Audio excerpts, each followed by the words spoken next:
I look to guys like Brian Scrutland and Mike Keane and the way they played the game as to a way I could get myself out of the AHL and into the NHL by competing hard defensively, being a good penalty killer, winning face-offs, just being reliable in all areas of the game. And I knew I wasn't going to score 40-50 goals in pro, so I had to adapt and find a way to move myself up to the next level. And it was from watching guys that cup winners that in Mike Keane and Brian Scrutland that helped me kind of mold my game around the way they played so I could move up. That was Clark Wilm, NHL veteran of 455 games played, and you are listening to the Up My Hockey Podcast with Jason Podolin. Just watch me now.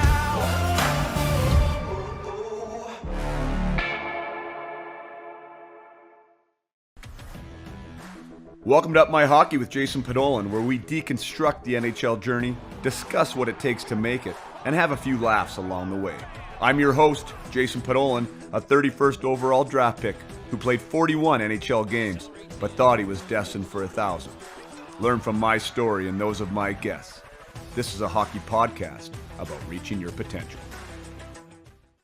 Hey there, welcome back, or welcome to the Up My Hockey Podcast with Jason Podolin. I am your host, Jason Podolin, and we are here to talk to Clark Wilm today. Clark Wilm is a 1976 born, just like your host, former NHL player from Central Butte, Saskatchewan. He was a sixth rounder to the Calgary Flames, 150th overall in the 1995 entry draft. And he was a former Saskatoon Blade, played 4 years with the Blades, was part of a 1995-96 Saskatoon Blades line that included Mark Dial and Frank Banham. Mark Dial, Frank Banham, and Clark Wilm was one of the most productive lines ever put together in WHL history. Clark with 49 goals himself that year. Frankie Banham had 83, and I think Mark Dial had over 50, maybe 60. And they were lethal together. They all filled a piece of the puzzle there. Clark was the guy that would go to the net as we talk about and get the puck out of the corners and maybe fight from time to time. And Mark Dial was the playmaking center that had the puck on his stick most of the time and would find either Clark or Frankie. And Frankie was the speedster and the guy that had the wicked release and the great shot. And combined they put the puck in the net a lot. So we talk about that a little bit. Clark also went on to play with St. John's Flames, which was the AHL affiliate for the Calgary Flames. Played there for 2 years before getting the call to the NHL, where he stuck for 5 straight seasons, essentially. Ended up playing with the Calgary Flames, Nashville Predators, and Toronto Maple Leafs. Went overseas to Jokerit in Helsinki, Finland, and then to the DEL in Germany. In our conversation, we don't get to his time overseas, as we focus mostly on his journey into the NHL, and then also just about where he's at today with his boys as a hockey coach, and the development aspect of players, and where he sees some advantages and disadvantages, as well as the advantages of being on the farm and growing up on the farm. It's crazy, which I touch on here in the discussion about the percentage of players that go to the NHL that are from Saskatchewan, Canada, a province of 1 million people that keeps producing NHL talent at a per capita rate that is that nobody touches. It's pretty impressive, and so Clark helped those numbers, and it was awesome to get to talk to him. We actually connected because of his son, who is 2012 in Saskatchewan, who's a heck of a good player, and I invited him to my UMH 68 Invitational. It's going to be in Martinsville there, and so we had an opportunity to connect. And I said, hey, it would be great to get you on the pod, and he said, yeah, let's do it. So, anyways, that's how it goes sometimes. We serendipitous moments. Hopefully, I think it sounds like they're going to be coming to the UMH 68, which is fantastic. And it was great for me to get connect with Clark, because we had not so many battles in the WHL necessarily because they were in the other division, but we definitely ran into each other a few times when he was playing with St. John's and I was with the Baby Leafs. So yeah, we'll leave it at that. Let's get into the conversation with Clark Wilm.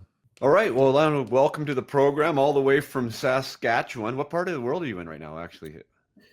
Right now I'm actually at work here. I work in Davidson for John Deere Ag company called Western Sales. I've been doing that 8 or 9 years now. So in Davidson? In Davidson, yeah. I live up in Saskatoon though. So all right. Well, from Saskatoon at Davidson, Saskatchewan. Welcome to the program, Clark Wilm. Thanks for having me. Excited to be on. Great to see you, man. I saw from your DB Central Butte, Saskatchewan. I can't say I know where that is or how big that is. Is that a fairly small place? Yeah, it's a small farming community. So it's a couple hours south of Saskatoon. So I grew up on a farm there, and parents still live there. Brother still farms. So it's 400 or 500 people live there. Just a small farming community in Saskatchewan. So there's lots of them. That's fantastic. Is that where you played your minor? I did, yeah. So, well, we're the same age. So I played minor hockey there right up till I was in Bantam. And then I left to Saskatoon to play AAA. But other than that, I just played in the small town. That's awesome. Are you the only NHL alumni from Central Butte? Believe it or not, growing up, there was Mark Smith was a year younger than me. So he... San Jose, Calgary played quite a bit. So there was actually two of us that came out of there that played together as kids. That's fantastic. It never ceases to amaze me when I see the stats on that, like Saskatchewan itself, you know, as the population of Saskatchewan, like about 1 million people, if I'm not mistaken. And the percentage of hockey players that come out of there to go on to play pro is astounding. Yeah, I think it probably has a lot to do with just the availability in small towns to be on the ice all the time. The rinks are open, so if you're a young kid that loves hockey, you can be on the ice as much as you want. So it's pretty cool that we've got so many hockey players coming out of Saskatchewan for how small it is. But yeah, guys, and a lot of the time it's minus 40 here too. So you want to be inside on the ice, not outside freezing. Yeah, right. Do you see any other correlation to that? I mean, you mentioned you grew up in a small farming community on a farm. You know, from us city slickers out west, it's like, you know, that farm boy strength or farm boy mentality. Do you think that correlates as well, like something to do with the mindset of the progress that the players make there?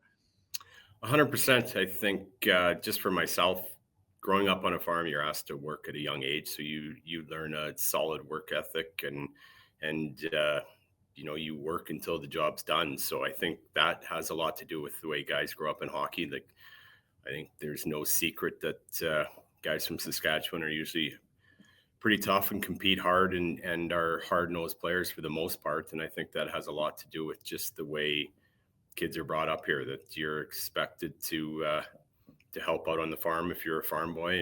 And that's just the way it is growing up. Does that still hold true, do you feel, in like 2025?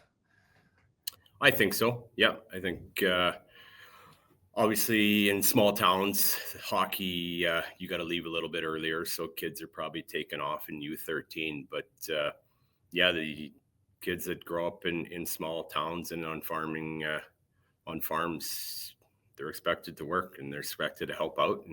And you learn that work ethic at a young age. I love that. I love that. Since we're on it, you talk about leaving. I'm drawn to the Saskatchewan model just because we, you know, with what I do, and I have a ton of conversations, and you know, with the CSSHL and you know, AAA here, and you know, the different programs. I mean, there's a million options, and all of them are very, very expensive here in the West. When it comes to the Saskatchewan model, I mean, you've gone with the AA route. I think you can slap whatever number of A's you want on that, but your top players play at this AA level. Now, I guess if you said AAA, maybe the draw zone would widen a little bit, so maybe there'd be less AA teams would maybe be the only difference. But that model seems to go really well, and Saskatchewan seems to have just adopted it. And we're not worried about private leagues. We're not worried about CSSHL teams? Like, how is the mindset of Saskatchewan maybe different from outside of that province? Yeah, that's a good question. I think we're very fortunate that we have stuck to our minor hockey system here, and the leagues are very competitive. When we call it whatever, U15 AA or U13 AA, like when we play teams from out of province, for the most part, we're very competitive. So, and I would say our U18 AAA league is one of the best ones in Western Canada. We're fortunate that we get the majority of our players from Saskatchewan stay in and play in our leagues here. So we do have some that obviously go to academies, but the majority of our players choose to stay and play in the Saskatchewan leagues. So we're fortunate that way that we can have very competitive leagues and keep most of our kids here. So you mentioned you have your oldest is how old? He is 16. 16. Okay, and that was an 08, you said, right? 08, yeah. So yeah. So an 08 born, playing U18. Your youngest is a 2012. You've been obviously involved in all three of them. What is Saskatchewan doing right there? Do you think? Like, why is it competitive? Why do people stay? Maybe we can start with the price. Like, if you don't mind sharing, like, what does it cost to play U18, AA or AAA hockey there in Saskatchewan? Yeah, U18 AAA, you're probably around that 10 grand. So it's very reasonable for the amount of ice time and the amount of the way programs are run. So yeah. I think for the most part in the U18, like, we've got a very good league here, and it shows once we go out and we play outside of our province that our top teams are very competitive and have a good chance to win. So I think that helps to keep kids around too, that they know that if they are playing in the U18 AAA league, it's a very competitive league, and it produces a lot of very good hockey players. Right. And so that is like you having paid coaches at U18 level, right? All the programs have paid coaches. Yeah, I'm not 100% sure on that. I'm sure there's something, but it's not. I don't know any of those details like that. Right. Travel's included though in that 10,000. Like the kids go on a bus to out of town games. Yeah, they bus everywhere. So bus and hotels and stuff. So it's very reasonable. We're super lucky in Saskatchewan to have the availability. Yeah, that's awesome. Like, and just for perspective, right? So like our draw area here is in Kelowna. So I mean, whatever, it's 45 minutes to the rink. It's not the end of the world.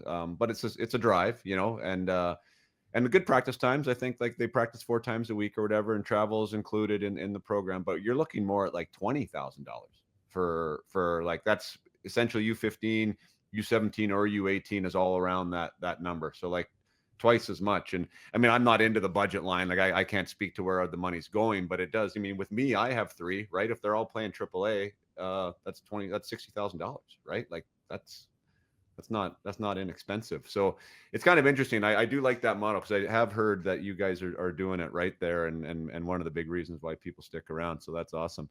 Let's shift gears though. I want to talk about that game last night a little bit before I assume you watched it, Canada-US. Oh yeah, for sure. Loved it. What'd you think?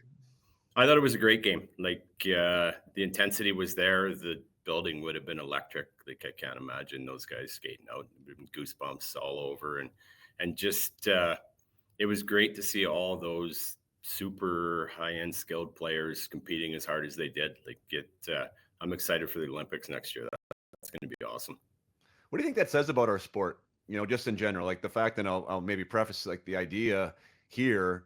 It was essentially an exhibition, right? It was a made-up tournament. Like the 4 nations, the trophy they held up, nobody had ever seen it before. You know what I mean? So obviously, like the event wasn't really anything, but obviously what brought out and what was on the line did mean something to these millionaire hockey players, right? Like I think that's a real statement to who is playing our game. How do you feel about that?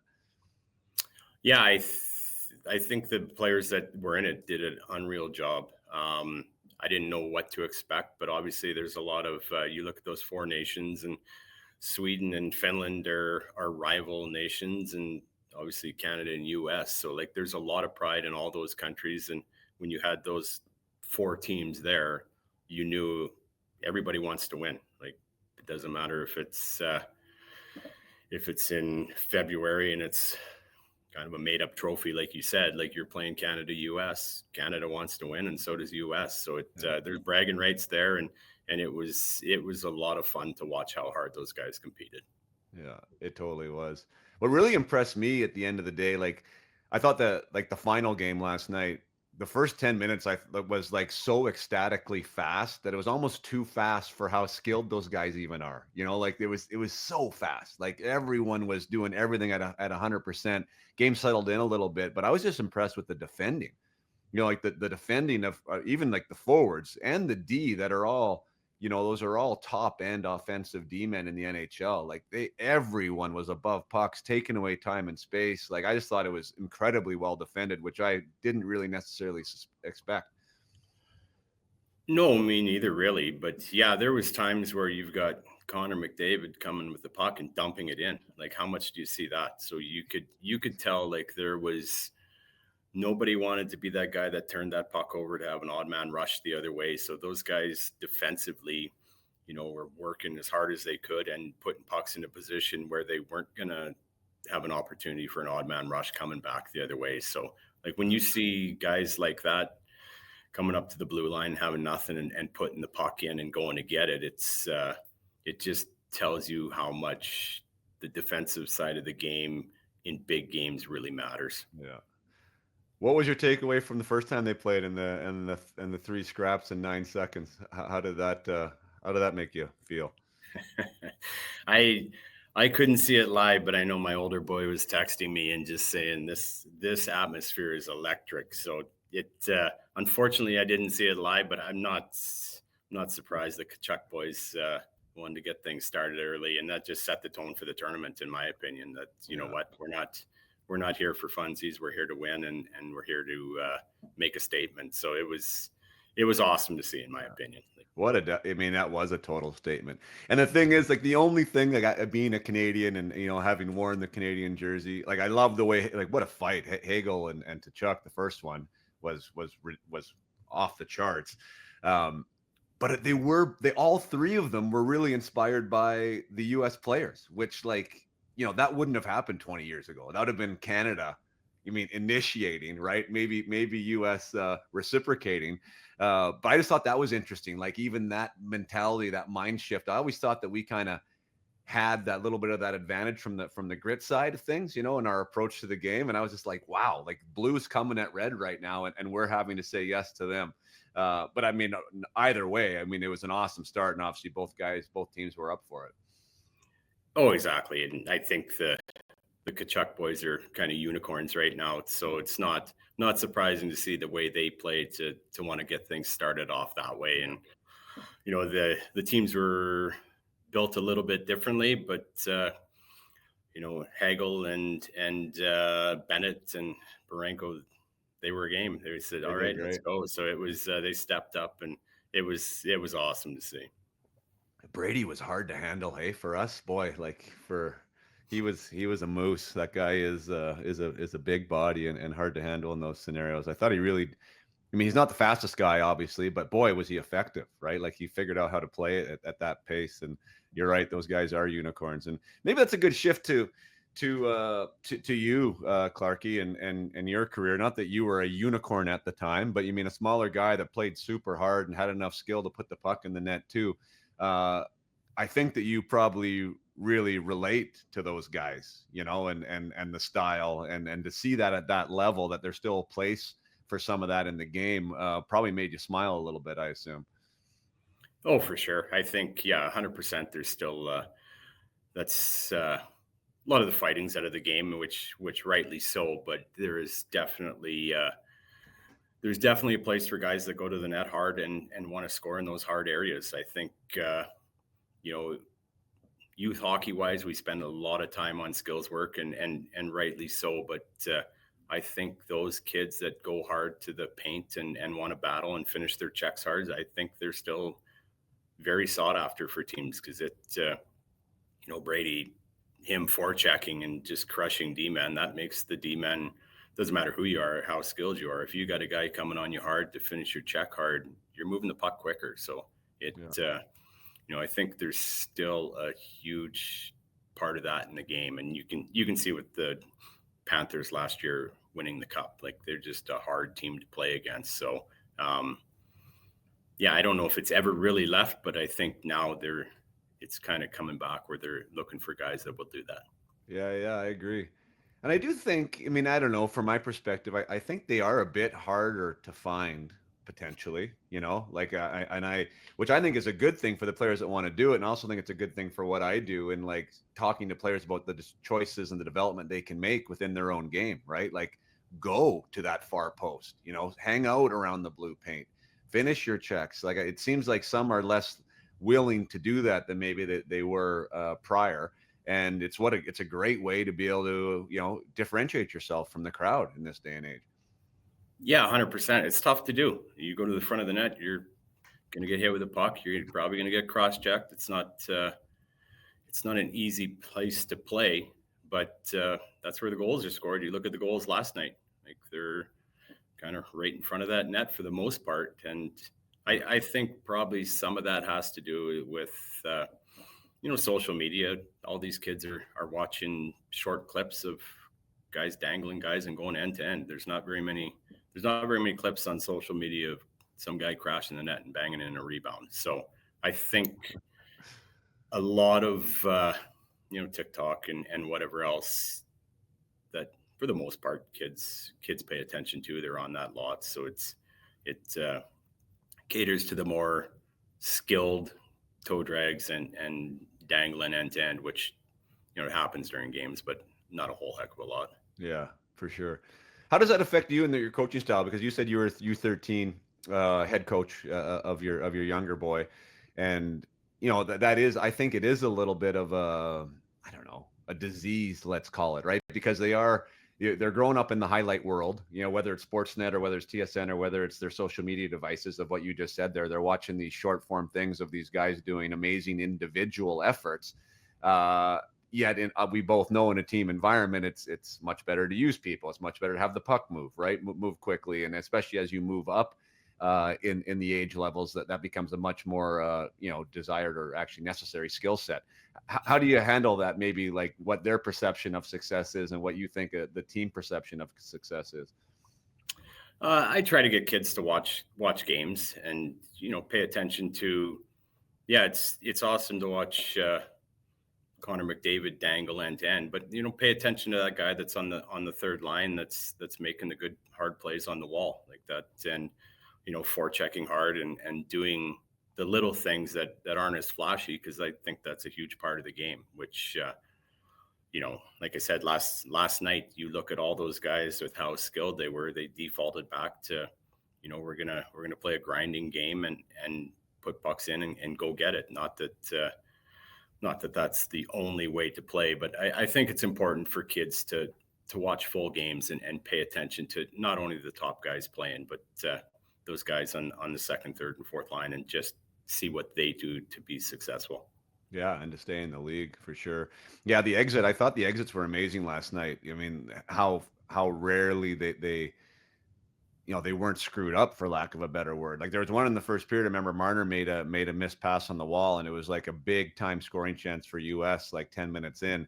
And then I was, as a former winger, I was just watching the board play there. And I mean, under immense amounts of pressure, right? Like what to do with it, when to chip it. Do you find the triangle and to put an area pass to your center, or do you go cross ice with it if you have time? Like it was just, those things can be very underappreciated at a younger level. And then you go at that stage there, in those moments, and those are high skill plays that you wouldn't necessarily qualify as skill play, from what you see on TikTok, let's say.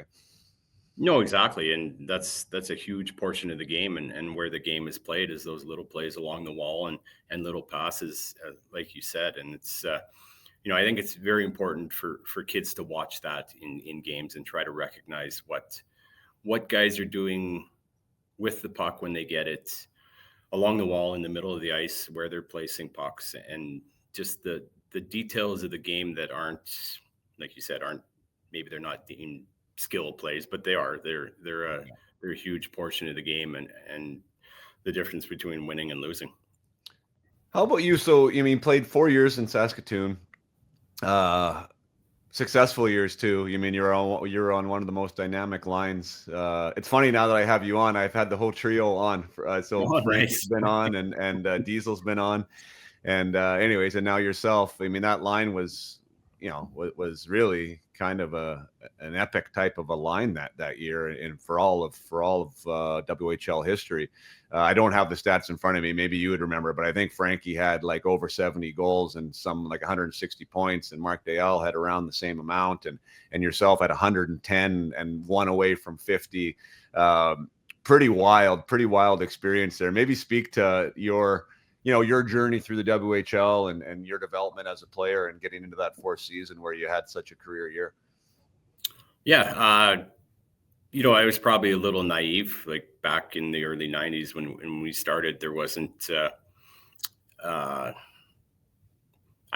actually didn't even know about the WHL draft at the time. So I just knew I wanted to play hockey, and, I was a big Moose Jaw Warriors fan back in the day. And then I was fortunate to get drafted by the Blades, and remember talking to the GM, Daryl Lubanicki. He came down and said, "We'd like you to come play for the AAA Blazers next year." So yeah, I said, perfect.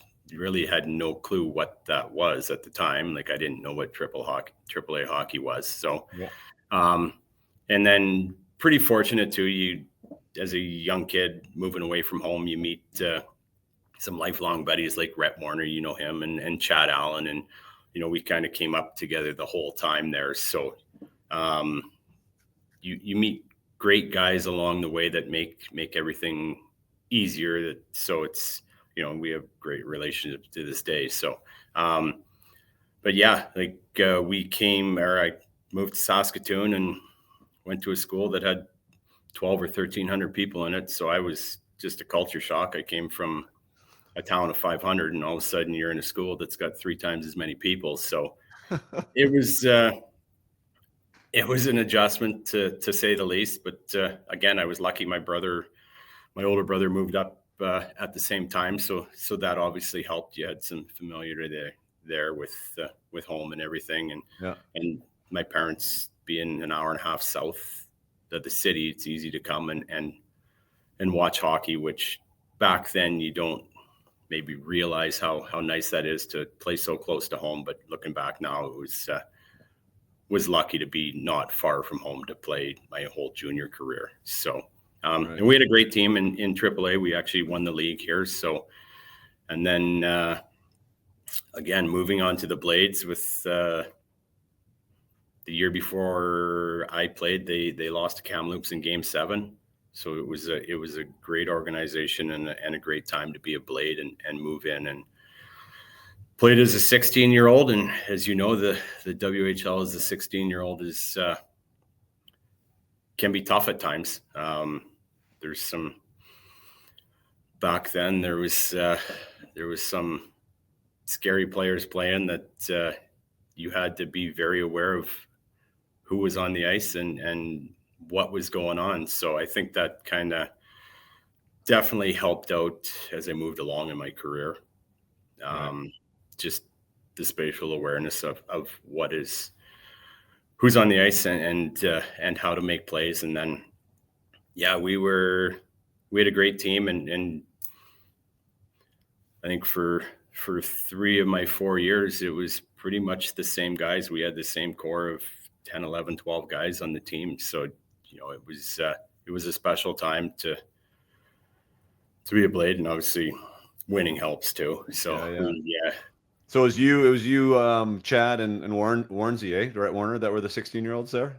You're when you were 16? Yeah. And then Frankie was a 17-year-old, and then the next year Dayal came in. So yeah, to touch on Frankie and Mark, like I was lucky enough to play the majority of my time in Saskatoon with Frank, and just an amazing player. Like that last year he had 83 goals and just scoring at will. And it, to be able to watch a guy like that and the way he shoots the puck, and then Mark, the way he carried the puck and set plays up was, it was awesome to be part of.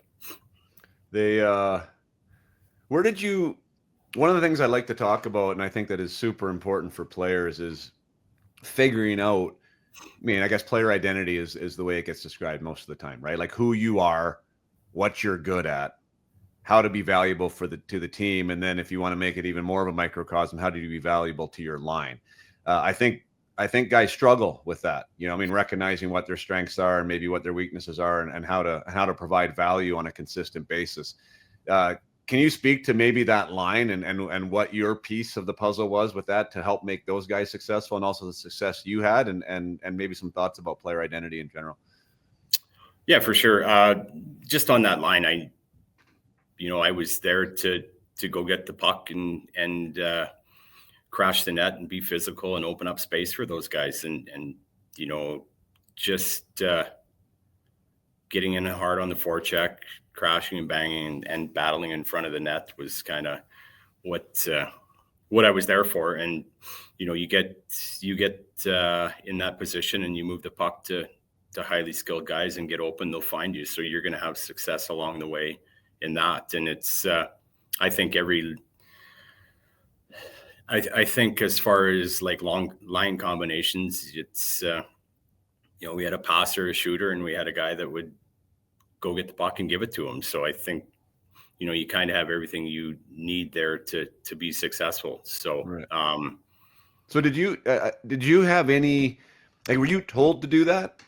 Meaning like that style of play, like or is that just like in you felt that was, you knew that's where you were valuable and that's what you felt very comfortable doing? Yeah, I knew that was my game, like to be physical and get in the odd fight every now and then and create some space. That was just the game that I was comfortable with. And I found when I played that way, I had the most success. I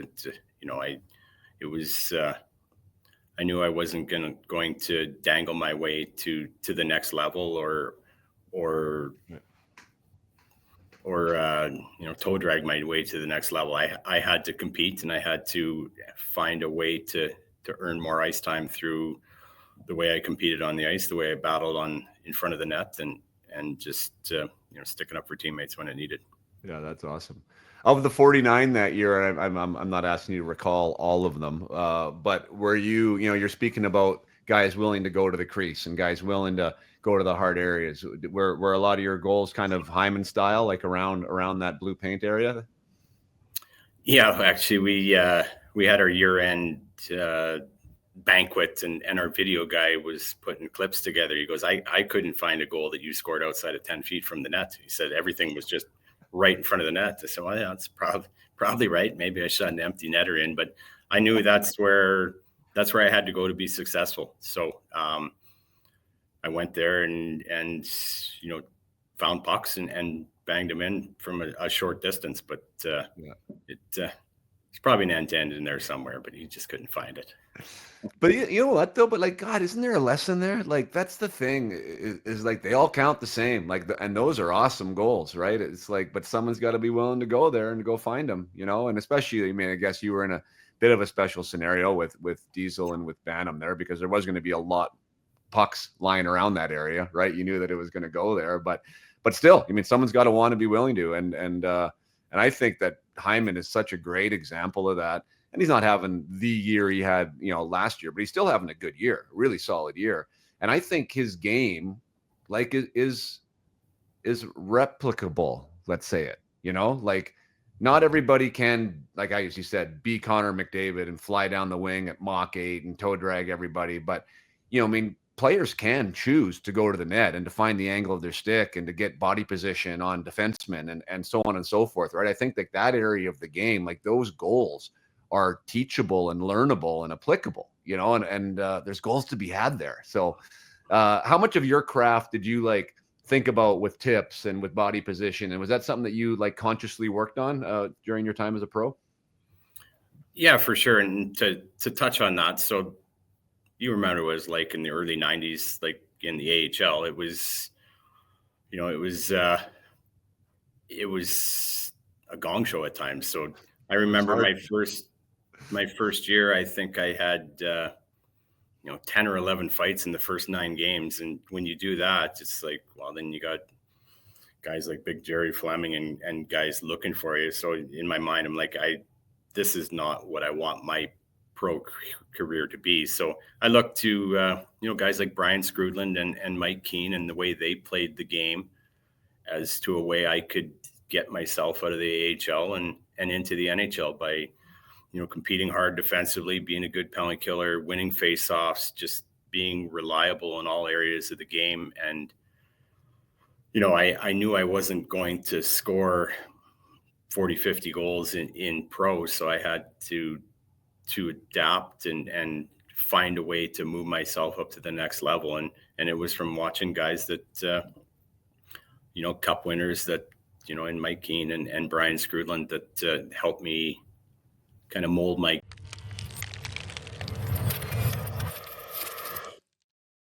It's going to take one short break from the podcast here discussion to give a shout out to UMH68 potential for sponsorship.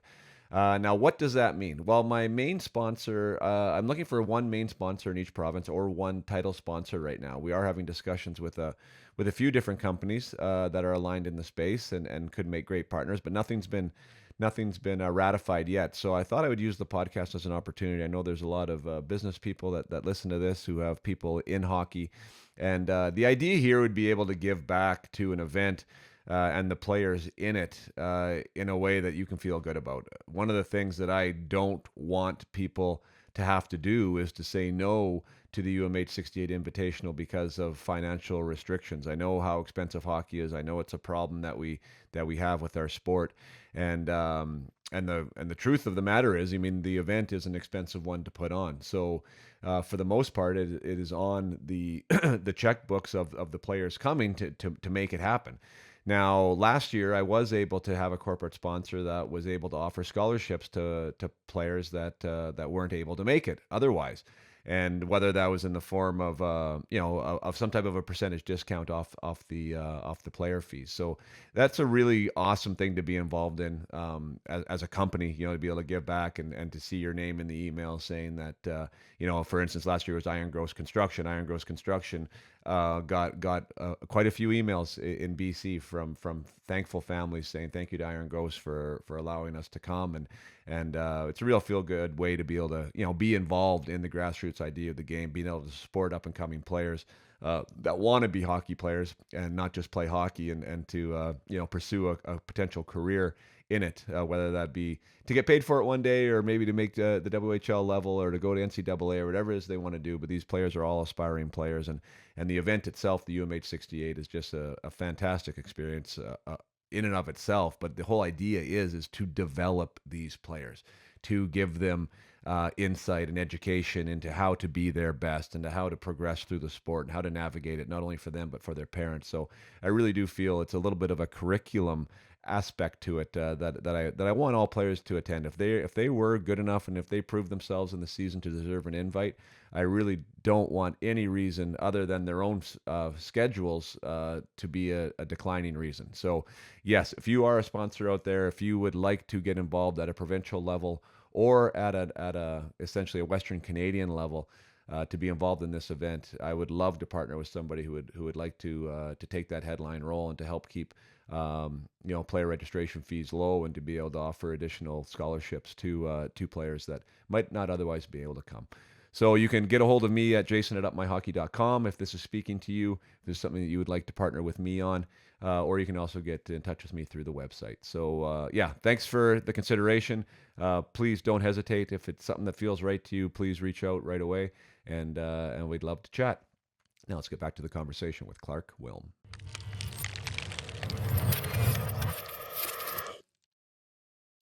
What was a bigger challenge, adapting to the WHL, do you think, or adapting to the pro game in the AHL? That's a good question. I look back at it now, moving to St. John, New Brunswick, when a guy's 19, 20 years old, you're kind of thrown in and say, go find an apartment and play pro hockey. So that's, that was a big adjustment, but fortunately, again, like there were some guys that I played junior with there that were there the year before, so they help out. But yeah, it's probably going to pro from junior just because you're on your own and you got to figure out, cooking food and doing all that stuff. But I was again, I was lucky. My mom was a nurse, and my dad was obviously a farmer. So there's lots of times that my brother and we had to make breakfast and get on the bus and cook supper if they weren't there, and kind of figure things out and do laundry. So it wasn't the everyday things that a guy needs to do when he's on his own. It wasn't that hard of an adjustment. So it just had to worry about some hockey. Right. Wasn't that big of a shock. What your first year there, going back to 16, being in Saskatoon. Now you'd already been there, like you said, a year before, so you'd been able to adjust to the to the school, kind of the culture shock of being in a bigger city. But the WHL is not midget AAA either, and a lot of guys that I've talked to is that 16-year-old year is sometimes the most challenging year of hockey for guys. Just with maybe not getting that much ice time, being in an environment that seems overwhelming, maybe a little bit homesick too. Can you speak to that? Like, was there anything for you in that year that you really remember that you had to overcome, and how you did it? Yeah, it would probably be, not getting as much ice time as you were used to, but I think it helped too, because you try to figure out a way to get more ice time. How can I get the coach to play me more? Winning faceoffs, blocking shots, just trying to do the things that can, as a young kid, get you a little more ice time. And if you play a couple more minutes a night because you're good defensively, or you can be relied on defensively, then that adds up there. So but yeah, there was times as a 16-year-old, you're sitting on the bench for 15 minutes out of the period, and you get a shift here and there, and it can be tough. So I think it helped also having Rhett and Chad around, as they were 16 there at the same time. So and homesick wise, being up there the year before, obviously there was none of that. But it can definitely be a challenge as a young kid when you're used to playing all the time, and all of a sudden you're sitting on the bench watching. Yeah, or even in the stands watching, right? Like sometimes that happens to guys quite a bit too. It can be a tough transition. You racked up enough penalty minutes for sure. It's funny because the year that you had like the really solid point year, you went down to 83. So obviously was, found that you're maybe more valuable on the ice than in the box, but it was still a part of your game. Like the 180 PIMs, kind of 2 years in a row. Is that when you realize that you're pretty darn good at fighting, and it was a piece of your game? And how was your approach to that aspect of hockey? Yeah, I found that I liked it. Like it, and it got a guy a little more room out there, and so yeah, it's funny. Like I went down in PIMS my last year. I'd blown my shoulder out in the playoffs, so it just wasn't even an option. I played that year with a shoulder that would pop in and out. So it was just, it wasn't, it was more of a decision. Like, I just can't do this because right, my shoulder will blow out and I'll end up getting pumped. But well, we're the same age. So you played back then. So like, if you had to stick up for yourself to gain respect of the opposing team and earn some space out there. So yeah, it's something I enjoy doing. And if I could, gain an edge on an opponent some way, then, I was game to do that. Yeah, I found that, like, I mean, not that I had, I had 100 PIMs pretty much every year I played in junior, and it, always some fights, I mean, a handful for sure. My first year, I think, as 16 is the most I ever had. I think I had 15 fights or something as a 16-year-old. And then they went down from there. But I found myself a lot of times, which I loved about the game, was that, like, I found myself fighting for other guys lots, like whether it was a Russian or somebody on the team that something would happen, and I would get in there and do something. And then the reciprocality of that was like, when something was happening to me, yeah, you do stand up for yourself, the here and there, but other guys would step in for you. Like I kind of, that was one of the ways I fell in love with kind of our game, was just like that brotherhood of, kind of going to bat for each other. And I imagine you probably felt a little bit of that responsibility with Frankie and Mark as your line mates too. Oh, for sure. Yeah. 100%. And yeah, back then our Blades teams were tough. So it was, you had Wade and McAllister and Rhett. And so there was, 6 or 7 guys that would go out there and try to set the tone. So it was part of our game that made us successful. We wanted to make the SAS place at the time be a tough place to play, and I think we did that most nights, and guys would stick up for each other, and epic battles against Brandon with Chris Dingman and those guys, just both top teams, and trying to get any advantage that you can. So it wasn't always fighting, but definitely sticking up for your teammates, and knowing that we weren't going to get pushed around at any time. Yeah, that's cool. Any surprises, like, from, if you look back on junior now and that Eastern Division? I mean, maybe even Frank Dial could be your answer. I mean, Frank Manham or Mark, just like with who didn't turn into the NHL player that you thought they would, or had the career that they thought that you might. Anyone stick out in that regard? Yeah, probably Frankie. I know he when he was up in Anaheim there, he was scoring goals and had a good run there for, I can't remember how many games he played, but he was scoring goals. But then again, he had some guy named Solani that he might have to overstep to get that power play time. So I think it's tough for guys to make that jump. But I thought with the way Frankie could shoot the puck and his high end skill, he would have got more of a shot in the NHL. But I think he played pro for 25 years. He might have just retired 3 years ago. Like, he was. Yeah. He had a heck of a career and just a great player. Yeah, he played forever. How about your jump to the NHL? So I mean, you had two solid years. Again, I mean, you've already kind of positioned yourself, classified yourself as a third line kind of dependable defensive player, that can chip in. So your stat line in St. John's doesn't jump off the sheet when it comes to goals and assists, but they're solid years. Like, there's 40 goals and 40 points in 68 games.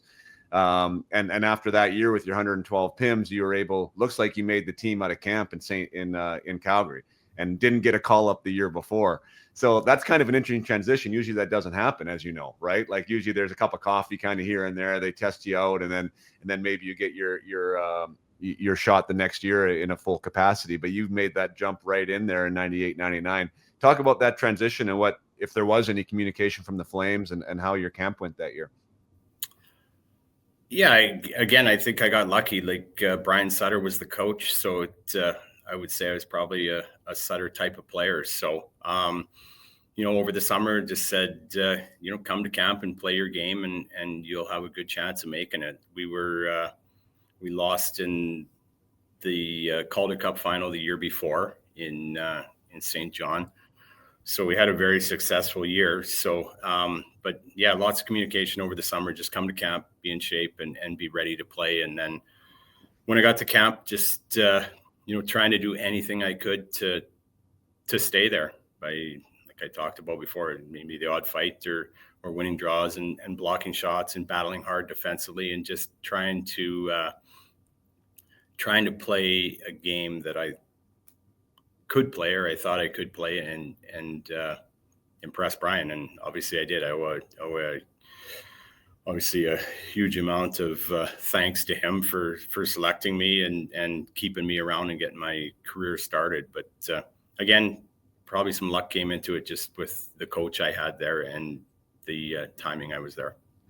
Can you speak to the mindset, of that coming into camp, and not being, not being awestruck, or not feeling like, maybe you don't belong, or maybe it shouldn't be you, like talking about doing the things required to stay there. I think that's a choice, and whether you made that consciously or not, it's a big piece, I think, of getting your foot in the door and then staying there.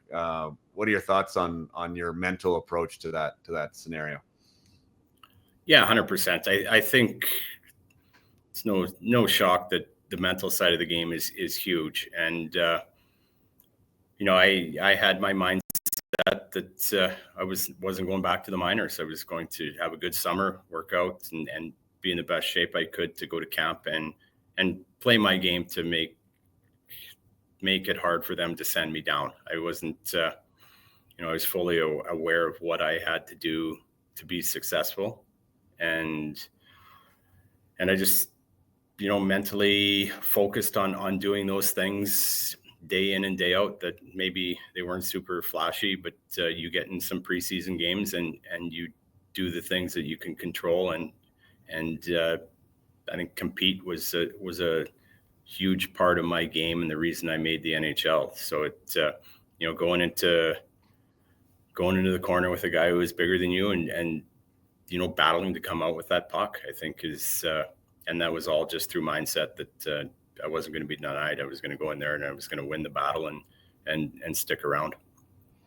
Yeah, I love hearing that, and yeah, I mean, you're discrediting yourself a little bit. I know it's the humbleness in you, like saying, got a bit lucky, and and a coach and this and that, but I guess there is some truth to that. You need to be in an environment that allows you to be able to be there, right? Like the door needs to be somewhat open. You don't have to necessarily kick it down, but you obviously did the things required to get there, and then to stay there for like five seasons in a row. I want to talk a bit about the transition from Bill Stewart to Sutter, because they seem to me a little bit of the same. I played for Bill in Germany when he was over there. And you talk about an old school coach. I think that he would qualify. What was your experience with Bill, and then maybe we'll contrast that with your experience with Sutter. Yeah, I love Bill Stewart. For him, he that second year in the minors, he had a huge impact on my game and gave me a lot of opportunity to grow as a player. But yeah, same thing. That you knew exactly where you stand. He wasn't afraid to give it to you if you weren't playing the way you needed to play or the way you thought you needed to play. He was. I found he was hard nosed in that, but he was fair if you showed up and you played your game and competed the way he saw the way you should. Then you played lots. Like it. He gave guys a fair opportunity, and if you weren't taking shortcuts, you were rewarded. So he had a huge impact on me making that step to the NHL that next year also. That's awesome. That's great. That's great accolades for Bill. And just his coaching style probably wasn't too far off that of Sutter's, correct? No, not at all. Like it, both hard-nosed guys that, demanded hard work, and, lots of days it wasn't easy. And I think I can fall back on my farming upbringing. Like Brian's just a farmer. Like I still talk to him to this day. And like so when he was saying things at the rink and the way he was approaching things, for me, it was like being at home. I think, probably somebody that didn't come up with that upbringing would have had a tougher time with it. But for me, it was just kind of like being back on the farm. So it worked out perfectly. Right. Yeah, that's awesome. When did you, if you can remember, like I said, you had a full season. I never got to experience that. Right. For me, I was up and down and kind of was always felt like I was on eggshells a little bit while I was there. Did you feel settled at any point in that first year? Like I am an NHLer, or was there a moment in time where you felt like, yeah, I've made it, I'm one of them? Yeah, I think for the most part, I don't know if comfortable is the right word. You were always kind of a little worried until they told you to go find a place. So those first couple months, you don't know. You're in the hotel. You're hoping you're going to stay, but you're not 100% sure. So probably the first couple months. But once you get a couple goals and you're playing good, you kind of, for me anyway, I settled in. I was fortunate, didn't get scratched a lot. I think my first year I maybe got scratched for 3 or 4 games. So that also helps too. If you're playing and you're in the lineup nightly, it's a different story. But yeah, luckily I didn't spend a ton of time in the press box, so that probably made things a lot more comfortable for me and right. Be able to go out and play my game. Who was your first fight? That's a good question. I don't even remember. I know that's a great. I should probably know that, but that's all right. I don't even. I thought you would remember that. How about the first goal? Who was that on? I scored that in Montreal. I remember that one. I think it was it was my specialty. I think it was about 8 inches from the goal line, and I shoveled it in. So but it was to score a goal in Montreal it was pretty special. Yeah, it was, puck was laying there, shot from the point, came in, shoveled it in, and the rest was history. That's awesome. Who was in that? Jeff Hackett. Oh, okay. Sweet. Yeah. That's great. Yeah, was there any awestruck moments for you? Like I remember I got to play on my birthday, my 21st birthday, I think, in Pittsburgh against Mario, who was like my idol of all time, right? Growing up, I worshiped that guy, and so for me, there was a couple moments like that in my first year playing against Gretzky at Madison Square Garden was crazy. Was there any moments, like whether a fight or playing against one of your heroes, that was pretty surreal? Oh, for sure. Like same thing, like Mario and Yager, and like you watched those guys come into Calgary and just how good they were, and it was, you're sitting on the bench and just in awe of those guys, and taking a couple face-offs against Gretzky in Madison Square Garden, like just unreal experiences when you're a young kid and you grow up watching those guys on TV, and to be able to go out there and be on the same ice as the best hockey player to ever play was pretty special. But yeah, probably same as you, those two guys, like those were the guys growing up in the 80s and early 90s that were, they were gods. Yeah. What's the biggest difference for you, in your opinion, of like the pro game and even the junior game? Like I talk to players about, trying to think about maybe what the standards are where you're not yet, like, so, okay, if you're U13 and you're playing well, like our younger kids, you're going to be going to Bantam next year, and you're going to be playing with these bigger, stronger guys. Like, how do we maybe think or train or try to prepare ourselves for that next level, and then not having to adjust as much once we're there? Do you feel that there was like a transition from your time, whether even to be in the minors to being an NHLer, and what that routine and standard was like compared to other times in your career? Yeah, I think there's a huge jump from the AHL to the NHL, but you almost, I don't want to say, you almost find it easier because everybody's in position, everybody knows exactly what they're doing, so it's, the actual structure of the game in the NHL I found easier than in the AHL, where it's a little more all over the place, because you've got guys that are, still learning the pro game and et cetera. But yeah, just the skill level in the NHL from the AHL was just a huge adjustment. You're out there playing against, like we said earlier, like Mario, who dominates the game with his size and skill, and if he wants the puck, he has the puck as long as he wants it, essentially. Like there's so just to try to find ways to play against players of that skill level was a huge adjustment. How are your habits like away from the ice? There's tons of details, of course, to the game that allow you to play as many games as you did. But what was that like for some of my listeners out there? Just being an NHLer, like how? It was a bit of a different era, of course. Like I think these guys are even more dialed than we were back in the day. But there was definitely a commitment and a process the guys were looking after. Yeah, for sure, different era. Like late 90s, we were doing a lot of things that these guys wouldn't be doing, but you still, you watched what you ate, you tried to stay healthy, you tried to, eat healthy and stay in as best shape as you can. It's, it's impossible to play in the NHL if you're out of shape. It just doesn't work. So, we probably didn't maybe have as many protein drinks as the guys do these days, but guys were still taking care of themselves and trying to eat healthy and try to limit their beer and chicken wing intake. So it didn't always work. How did your training evolve throughout your career? You played up till 2010. That was really when I think that the physical side of the game was really starting to, like, okay, this is a big deal. right? Like the training really does matter. How you train matters, the way you train, the frequency, all this stuff. I think like we were inundated at the pro level with really a culture change from the 80s right through the 90s and the early 2000s.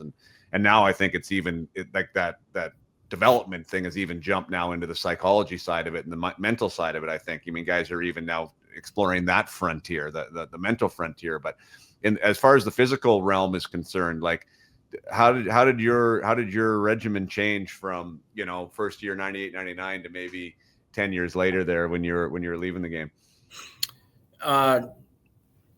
Yeah, in Calgary well, I'm sure you did the same with Florida, but like they would bring us into town for a month of the summer, and we'd all work out together, and they'd try to show us as many things as they could to take home and continue to train with. So as a young guy,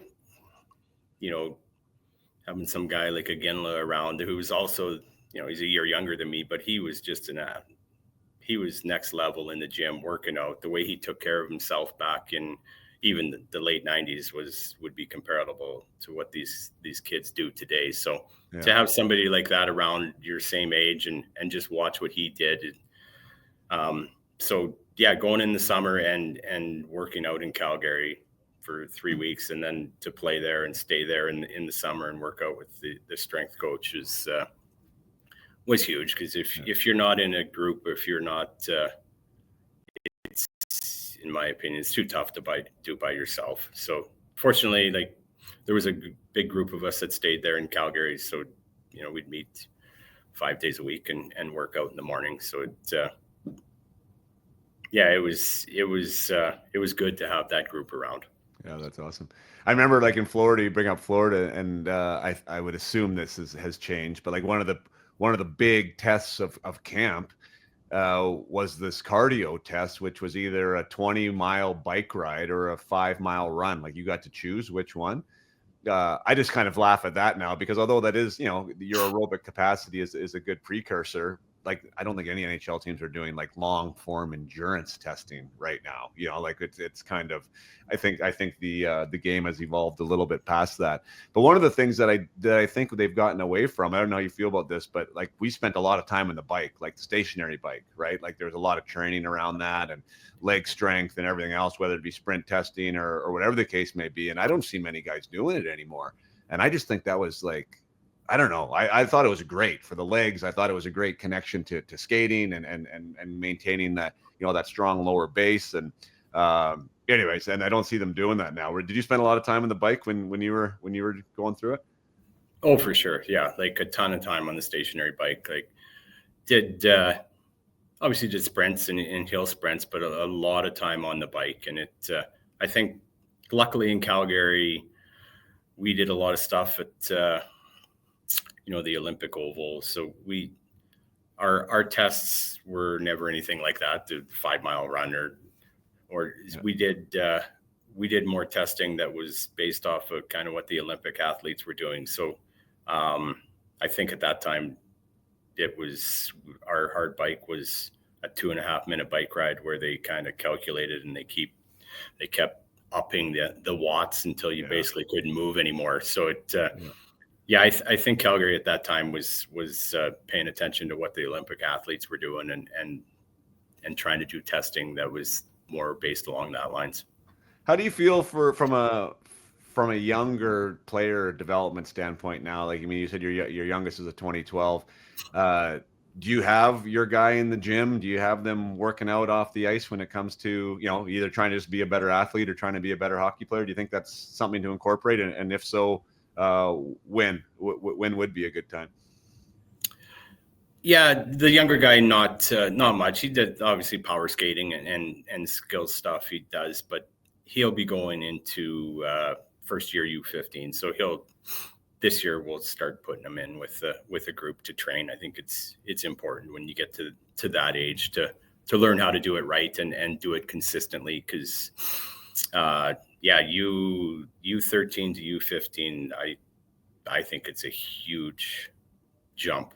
That those years there when you're when you're a first year U15 kid compared to some of those second year U15 kids, like there's a big gap there. Like those guys that are second years that are going into their draft year, like there's lots of guys that are 6 feet tall, 185 pounds. So you gotta, I think those first year kids have to spend some time in the gym and be ready to go when they get to training camp or tryouts, whatever you want to call it. Yeah, it's a big age span, especially I noticed your birthday. So you're October 24th. That's a late birthday. You got an extra year in the draft because of that. That's like the only time where I would deem it as an advantage. Like, how do you speak to that just from your own personal like experience being a guy that everyone else in your birth class had 10 months on, or essentially a head start on? I think that makes a big difference at those ages. 100%. I heard something the other day about, I don't know the exact number, but the majority of kids drafted in the WHL are drafted like they're born in that first 4 or 5 months. Like it's I don't know the exact number, but it's it's something like 70%, because when you're unless you're an early developing kid that's born late in the year, like that is a huge gap. Like 10 months, January 1st, those kids have a huge advantage at a young age to kids that are born in October, November, and December. So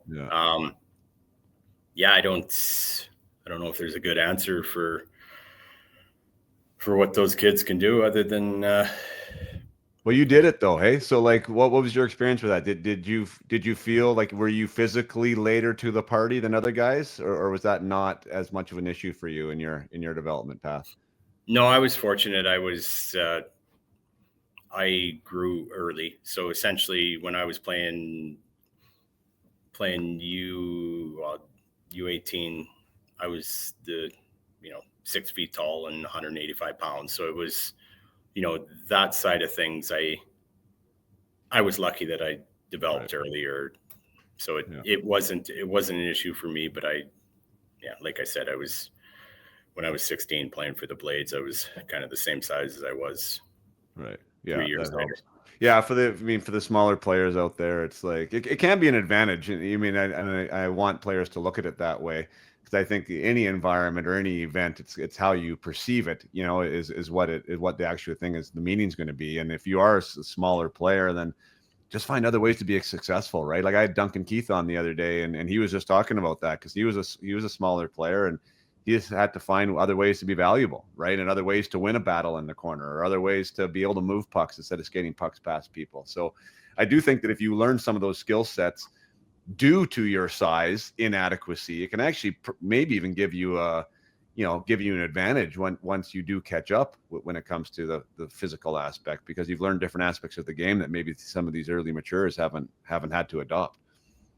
Yeah, 100%. I feel that it's all, everybody's different, so you need to find ways to benefit your game. And if you're a smaller guy, then you need to find ways that you can be successful and contribute to your team and help yourself get better. And then if you're a bigger kid, same thing. You need to use your size to your advantage and find ways to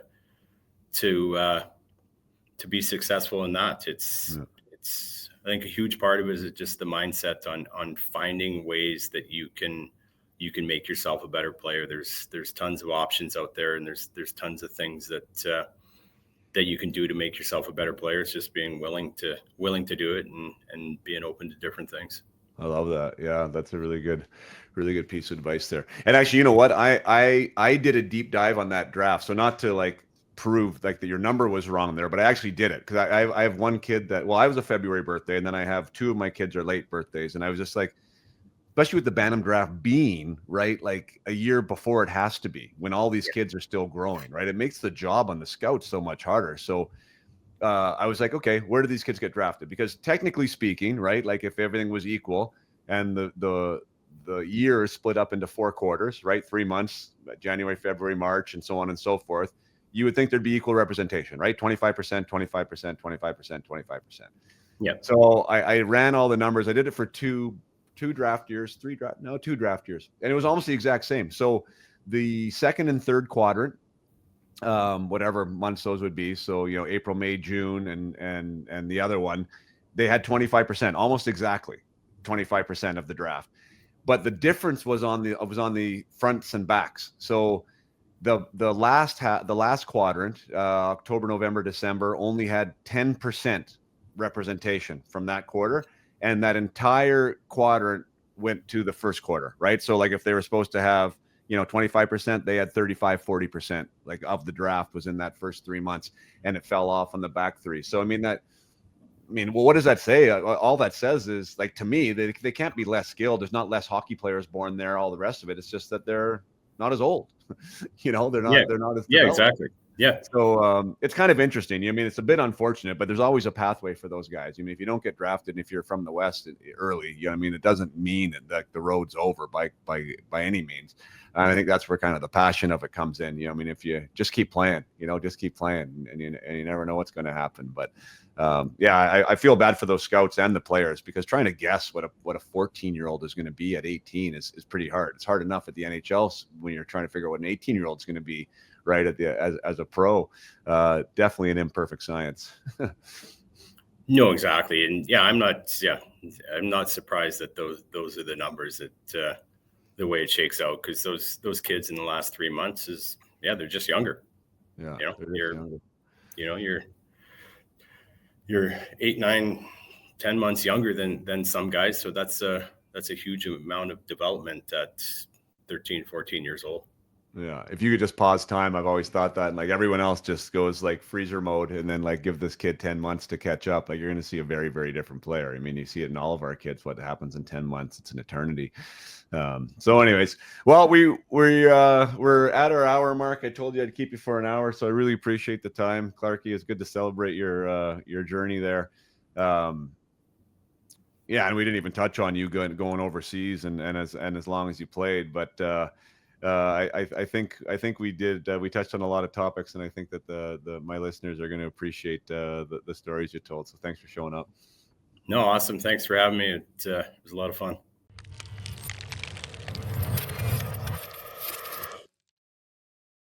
Thank you so much for being here for the entire episode with Clark. Always great to connect with somebody that you used to battle with, and someone that you share, kind of an era of. We both experienced the game back in the 90s and trying to get into the league in the 90s and early 2000s, where you don't have to be much of a hockey historian to know how tough the league was and how hard it was to get in there. And Clark did get in, and I think that's awesome that he was able to recognize that the coaches he had really supported his style and his advancement to the NHL level. Clark was a heck of in his way, right? Not in a Frank Bantam way. He was a skilled player. He had skills that the other guys don't have, and he had the hands that were good enough to put the puck in the net. And but he might not have been a player for another style of coach potentially if he was in another organization. And that's one of the crazy things about hockey, is that where you are really matters. And one of the things that I love working with players on is, like, despite where you are, what can you do to make yourself valuable?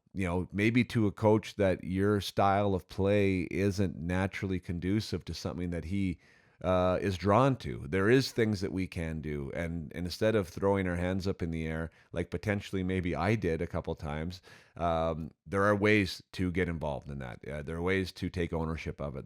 There are ways to take accountability for that, and to help yourself have the best opportunity available. But for Clark, he went from Bill Stewart to Sutter, and both of those coaches really align with his style of play and his personality type, and off he went to the races. 455 games later, had a great NHL career, collecting an NHL pension, and now he's giving back to the game that gave him so much, and supporting his boys through it by volunteering his time to coach. So awesome to connect with Clark. I think there's lots of good lessons in there, and until next time, play hard and keep your head up.